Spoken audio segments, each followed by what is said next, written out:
ಇಲ್ಲಿ ಯಾವಾಗ ಏರ್ ಫಿಲ್ಟ್ರಲ್ಲಿ ಸಫಿಷಿಯೆಂಟಾಗಿ ಏರು ಕಾರ್ಬೊರೇಟ್ ಮುಖಾಂತರ ಹೆಡ್ಗೆ ಪಾಸ್ ಆಗಲ್ವೋ ಅವಾಗ ಏನಾಗ್ತದೆ ಅಂತ ಅಂದರೆ ಇಲ್ಲಿ ಪೆಟ್ರೋಲ್ ಹೋಗ್ತದೆ, ಆದರೆ ಏರ್ ಯಾವಾಗ ನೀಟಾಗಿ ಫ್ಲೋ ಆಗಲ್ವೋ ಆವಾಗ ಹೋಗಿರ್ತಕ್ಕಂಥ ಪೆಟ್ರೋಲು ಸರಿಯಾಗಿ ಇಲ್ಲಿ ಉರಿಯೋದಿಲ್ಲ. ಆವಾಗ ಏನಾಗ್ತದೆ ಅಂತ ಅಂದರೆ ಮೈಲೇಜ್ ಬರಲ್ಲ. ನಮಸ್ಕಾರ ಎಲ್ಲರಿಗೂ. ಈ ದಿನದ ವಿಡಿಯೋದಲ್ಲಿ ಏರ್ ಫಿಲ್ಟ್ರದು ಕೆಲಸ ಏನು, ಏರ್ ಫಿಲ್ಟ್ರು ಎಷ್ಟು ಮುಖ್ಯ, ಅದು ಏರ್ ಫಿಲ್ಟ್ರು ಸರಿಯಾಗಿ ನೀಟಾಗಿ ಇಟ್ಕೊಳ್ಳಿಲ್ಲ ಏನಾಗ್ತದೆ, ಅದ್ರ ಜೊತೆಗೆ ಸಣ್ಣದಾಗಿ ಕಾರ್ಪೊರೇಟ್ರ್ ಕೆಲಸ ಏನು, ಇದ್ರದ್ದು ಏನು ಕೆಲಸ, ಇದ್ರ ಬಗ್ಗೆ ನಮ್ಗೆ ತಿಳಿದಿರ್ತಕ್ಕಂಥ ಜ್ಞಾನಗಣವಾಗಿ ಸಿಂಪಲಾಗಿ ಎಕ್ಸ್ಪ್ಲೇನ್ ಮಾಡೋಕ್ಕೆ ಪ್ರಯತ್ನ ಪಡ್ತೀವಿ. ಏರ್ ಫಿಲ್ಟ್ರು ಏನಕ್ಕೆ ಮುಖ್ಯ ಅಂತ ಅಂದರೆ, ಒಂದು ಈ ಹೆಡ್ಡಲ್ಲಿ ಪೆಟ್ರೋಲು ಬರ್ನ್ ಆಗಬೇಕು ಅಂತ ಅಂದರೆ, ಉದಾಹರಣೆಗೆ ಉರಿಯೋದಕ್ಕೆ ಉರಿತಕ್ಕಂಥ ವಸ್ತು ಇನ್ನೊಂದು ಆಮ್ಲಜನಕ ಎರಡೂ ಬೇಕು. ಎರಡೂ ಇದ್ದರೆ ಆ ವಸ್ತು ಉರಿಯೋದಕ್ಕೆ ಸಾಧ್ಯ. ಯಾವುದೇ ಒಂದು ಬೆಂಕಿ ಹತ್ಕೋಬೇಕು ಅಂದರೆ ಹೇಗೆ ಬೆಂಕಿ ಹತ್ಕೊಳ್ಳೋದಕ್ಕೆ ಯಾವುದಾದ್ರು ಒಂದು ಸೌದೆ ಇಲ್ಲ ಒಂದು ಬಟ್ಟೆ ಇಲ್ಲ ಏನಾದರೂ ಒಂದು ಉರಿತಕ್ಕಂಥ ವಸ್ತು ಅದ್ರ ಜೊತೆಗೆ ಆಮ್ಲಜನಕ ಇದ್ದರೆ ಹೇಗೆ ಉರಿತದೆ, ಅದೇ ಪ್ರಕಾರವಾಗಿ ಇಲ್ಲಿ ಪೆಟ್ರೋಲು ಉರಿದ್ರೇನೇ ಪಿಸ್ಟನ್ನು ಮೂಮೆಂಟ್ ಆಗಿ ಆ ಪಿಸ್ಟನ್ ಮೂಮೆಂಟಿಂದ ಇಂಜನ್ನು ರನ್ ಆಗೋದು. ಹಾಗಾಗಿ ಆ ಪೆಟ್ರೋಲ್ ಉರಿಬೇಕು ಅಂತ ಅಂದರೆ ಈ ಹೆಡ್ ಒಳಗಡೆ ಆಮ್ಲಜನಕ ಅತಿ ಮುಖ್ಯ. ನಮ್ಮ ಎನ್ವೈರನ್ಮೆಂಟಲ್ಲಿ ಆಮ್ಲಜನಕ ಅಂತ ಸಪ್ರೇಟಾಗಿ ಇದು ಮಾಡಲ್ಲ, ಎಲ್ಲ ಇಂಗಾಲ ಎಲ್ಲ ಸೇರಿಸಿ ಈ ಹೆಡ್ಗೆ ಫ್ಲೋ ಆಗ್ತದೆ. ಈ ಹೆಡ್ಡಲ್ಲಿ ಸಫಿಷಿಯೆಂಟಾಗಿ ಏರ್ ಯಾವಾಗ ಫ್ಲೋ ಆಗ್ತದೆ ಆಗ ಪೆಟ್ರೋಲು ಬರ್ತದೆ, ಆಗ ಈ ಹೆಡ್ಡಲ್ಲಿ ಉರಿತದೆ. ಆ ಉರಿತಕ್ಕಂಥ ಶಕ್ತಿ ಏನಾಗ್ತದೆ, ಪಿಸ್ಟನ್ನ ಮೂಮೆಂಟ್ ಮಾಡಿ ಆಗ ಇಂಜನ್ನು ಚಾಲು ಆಗ್ತದೆ. ಈ ಹೆಡ್ಡಿಗೆ ಏರು ಪ್ಲಸ್ ಗಾಳಿ ಜೊತೆಗೆ ಪೆಟ್ರೋಲ್ನ ಎರಡೂ ಮಿಶ್ರಣ ಮಾಡಿ ಕಳಿಸ್ತಕ್ಕಂಥದ್ದೇ ಈ ಕಾರ್ಬೊರೇಟ್ರು. ಈ ಕಾರ್ಬೊರೇಟ್ರಲ್ಲಿ ಒಂದು ಏರ್ ಫಿಲ್ಟ್ರಿಂದ ಏರ್ ತೊಗೊಳುತ್ತೆ, ಇನ್ನೊಂದು ಟ್ಯಾಂಕಿಂದ ಪೆಟ್ರೋಲ್ ತೊಗೊಳುತ್ತೆ.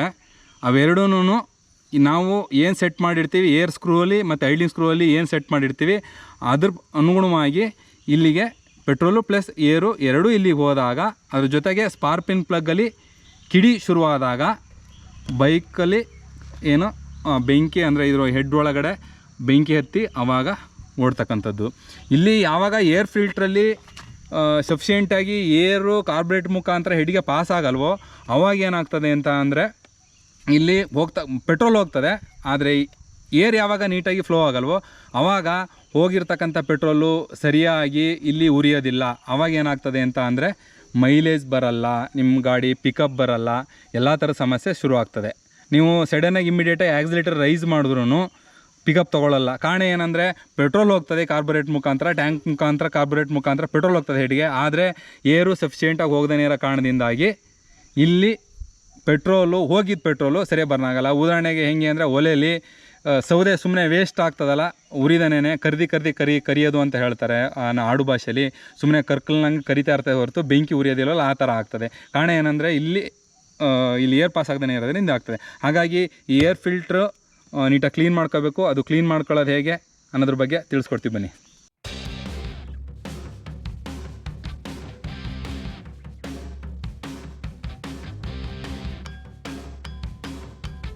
ಈ ಏರ್ ಫಿಲ್ಟ್ರು ಕ್ಲೀನ್ ಮಾಡೋದು ಹೇಗೆ ಅಂತ ತೋರಿಸ್ಕೊಡ್ತೀವಿ.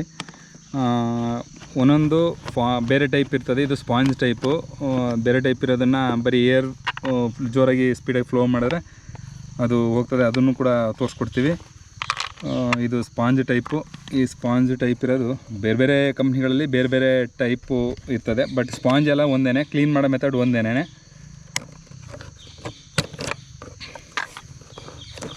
ಆಲ್ರೆಡಿ ಜಾಸ್ತಿ ಡಸ್ಟಾಗಿ ಇದಾಗಿದೆ.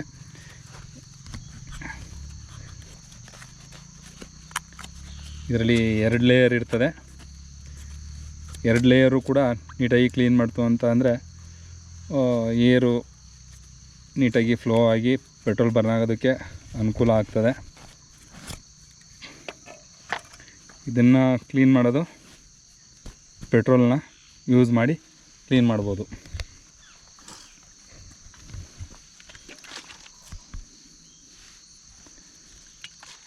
ಪೆಟ್ರೋಲ್ನ ನೀಟಾಗಿ ಡಬ್ಬೆಲ್ಲರೂ ಆಗ್ಬೋದು, ಇಲ್ಲ ಒಂದು ಟ್ಯಾಂಕಲ್ಲಾದ್ರೂ ಪೈಪ್ ಕಿತ್ತಿ ಇದು ಮಾಡಿಕೊಂಡು ಮಾಡ್ಬೋದು. ಈ ಥರ ಪೆಟ್ರೋಲ್ನ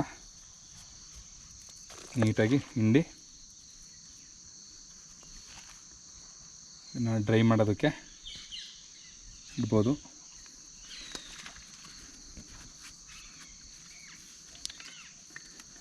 ನೀಟಾಗಿ ಎಲ್ಲ ಕಡೆ ಈ ಥರ ಪೆಟ್ರೋಲ್ ಹಾಕಿ ಹಿಂಡೋದ್ರಿಂದ ಇದರಲ್ಲಿ ಸಣ್ಣ ಸಣ್ಣ ಡಸ್ಟ್ ಪಾರ್ಟಿಕಲ್ಗಳು ಇದ್ರ ನಡುವೆ ಸಿಕ್ಕಾಕೊಂಡು ಏರು ನೀಟಾಗಿ ಇದ್ರ ಮುಖಾಂತರ ಪಾಸಾಗಿ ಕಾರ್ಬೊರೇಟರ್ ಒಳಗಡೆ ಹೋಗೋದಕ್ಕೆ ಅನುಕೂಲ ಆಯ್ತದೆ. ಇಲ್ಲಿ ನೋಡಿ ಈ ಥರ ಡಸ್ಟ್ ಹೇಗಿರುತ್ತೆ ಅಂತ. ಒಂದು 2 or 3 ಟೈಮ್ಸು ಕ್ಲೀನ್ ಮಾಡಿಕೊಂಡ್ರೆ ನೀಟಾಗ್ತದೆ.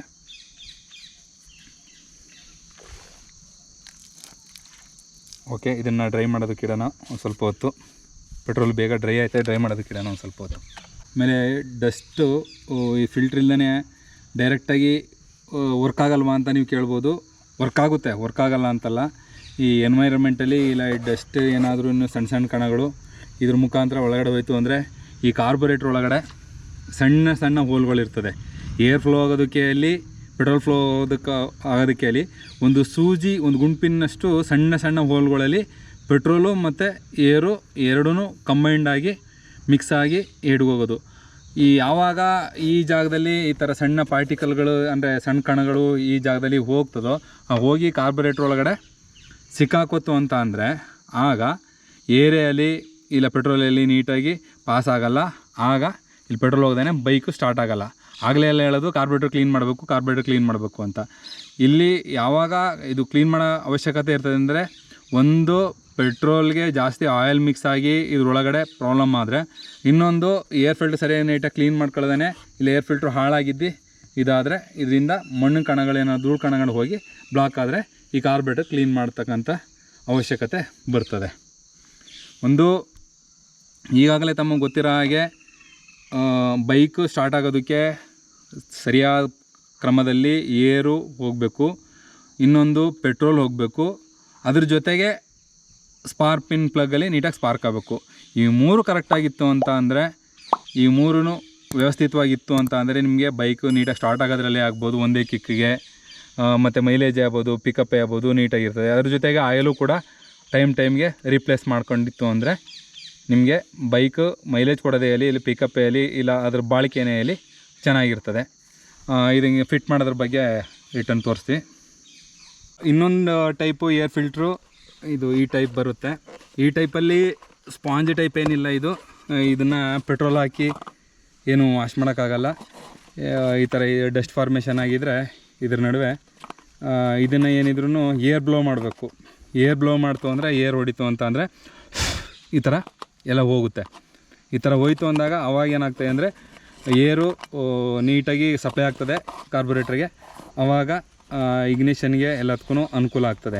ಇದು ಎಲ್ಲಿವರೆಗೆ ಮ್ಯಾಕ್ಸಿಮಮ್ ಏರ್ ಹೊಡೆದು ಸಣ್ಣ ಪಾರ್ಟಿಕಲ್ಲು ಇದರಲ್ಲಿ ಸಣ್ಣ ರಂಧ್ರಗಳಿರ್ತದೆ ಈ ಫಿಲ್ಟ್ರಲ್ಲಿ.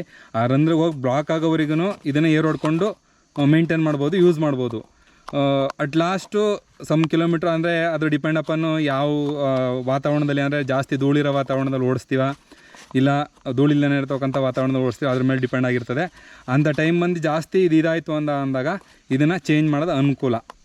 ಆಲ್ಮೋಸ್ಟ್ ಅಲ್ಲಿ ಎಲ್ಲ ಕಂಪ್ನಿ ರೆಪ್ರೆಸೆಂಟ್ ಮಾಡೋದು ಒಬ್ಬೊಬ್ರು ಒಂದೊಂದು ಥರ ಮಾಡ್ತಾರೆ. ಆಲ್ಮೋಸ್ಟ್ ಅಲ್ಲಿ 20,000 30,000 ಕಾತು ಕೂಡಲೇ ಇದನ್ನು ಬೇರೆದು ಹಾಕೋದು ಅನುಕೂಲ. ಯಾಕೆ ಅಂದರೆ ನಾವು ಏನೇ ಮೇಲೆ ಕ್ಲೀನ್ ಮಾಡಿದ್ರು ಈ ಸಣ್ಣ ಪದರಗಳಿರ್ತದೆ, ಎರಡರ ನಡುವೆ ಸಣ್ಣ ಪದರಗಳಿರ್ತದೆ.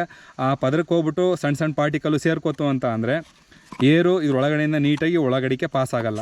ಒಳಗಡಿಕೆ ಯಾವಾಗ ಪಾಸ್ ಆಗಲ್ವೋ ಆವಾಗ ಅಲ್ಲಿ ಇಗ್ನಿಷನ್ ಸಿಸ್ಟಮು ಸರಿಯಾಗಿ ಇದಾಗಲ್ಲ. ಸ್ವಲ್ಪ ಮಟ್ಟಿಗೆ ಇದು ಡ್ರೈ ಆಗಿದೆ. ಡ್ರೈ ಆಗಿರೋದ್ರಿಂದ ಇದನ್ನು ಯಥಾವತ್ತಾಗಿ ಫಿಕ್ಸ್ ಮಾಡೋಣ. ಮೊದಲೇ ಇದಾದ ಹಾಗೆ ಇದು ಒಳಗಿನ ಲೇಯರು, ಇದನ್ನು ಹೊರಗಿನ ಲೇಯರು.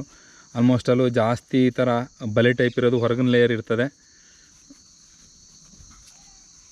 ಜಾಸ್ತಿ ಸಣ್ಣ ಇದಿರ್ತಕ್ಕಂಥದ್ದು ಒಳಗಿನ ಲೇಯರ್ ಇರ್ತದೆ. ಈಗ ಇದನ್ನು ಇಲ್ಲಿ ಫಿಕ್ಸ್ ಮಾಡಾಯಿತು. ಇದು ಫಿಕ್ಸ್ ಮಾಡಾದ್ಮೇಲೆ ಇದ್ರದ್ದು ಮೇಲ್ಗಡೆ ಒಂದು ಸ್ವಲ್ಪ ಆಯಿಲ್ನ 1-2-3 ಡ್ರಾಪು ಇದ್ರ ಮೇಲ್ಗಡೆ ಬಿಟ್ಟರೆ ಡಸ್ಟು ಇದ್ರೊಳಗಡೆ ಹೋಗೋ ಬದಲು ಆಯಿಲ್ಗೆ ಅಂಟ್ಕೊಂಡಿರ್ತದೆ. 1-2-3 ಡ್ರಾಪು ಆಯಿಲ್ ಹಾಕಿ ನೆಕ್ಸ್ಟು ಈ ಜಾಗ ಎಲ್ಲ ನೀಟಾಗಿ ಕ್ಲೀನ್ ಮಾಡಿ ಫಿಕ್ಸ್ ಮಾಡ್ಕೋತು ಅಂತ ಅಂದರೆ ನಿಮಗೆ ಒಳ್ಳೆ ಮೇಂಟೆನೆನ್ಸ್ ಆಗ್ತದೆ. ಈ ವಿಡಿಯೋ ನಿಮಗೆ ಇಷ್ಟ ಆಗಿದ್ದರೆ ಏರ್ ಫಿಲ್ಟ್ರ್ ಬಗ್ಗೆ ಪ್ಲಸ್ ಸಣ್ಣದಾಗಿ ಕಾರ್ಬೊರೇಟರ್ ಬಗ್ಗೆ, ಬೈಕ್ ಸ್ಟಾರ್ಟ್ ಆಗೋದ್ರ ಬಗ್ಗೆ ತಿಳಿಸ್ಕೊಡೋದಕ್ಕೆ ನಮಗೆ ಜ್ಞಾನಕ್ಕನುಗುಣವಾಗಿ ಮಾಡಿದ್ದೀವಿ. ಈ ವಿಡಿಯೋ ಇಷ್ಟ ಆಗಿದರೆ ದಯವಿಟ್ಟು ಸಬ್ಸ್ಕ್ರೈಬ್ ಮಾಡಿ, ಶೇರ್ ಮಾಡಿ, ಲೈಕ್ ಮಾಡಿ, ಹಾಗೆ ಕಾಮೆಂಟ್ ಮಾಡಿ. ನಮ್ಮ ವಿಡಿಯೋ ಹೇಗಿತ್ತು ಮತ್ತು ಯಾವ ವಿಡಿಯೋ ಮಾಡಬೇಕು ಅನ್ನೋದ್ರ ಬಗ್ಗೆ ಕಾಮೆಂಟ್ ಮಾಡಿ. ಇದು ನಮಗೆ ತಿಳಿದಿರ್ತಕ್ಕಂಥ ಜ್ಞಾನಕ್ಕೆ ಅನುಗುಣವಾಗಿ ಮಾಡಿದ್ದೀವಿ. ಇದು ನಮಗೆ ತಿಳಿದಿರೋ ಜ್ಞಾನನೇ ಮೇಲು ಅಂತ ನಾವು ಹೇಳೋಕ್ಕಾಗಲ್ಲ. ಎಲ್ಲರಿಗೂ ಧನ್ಯವಾದಗಳು.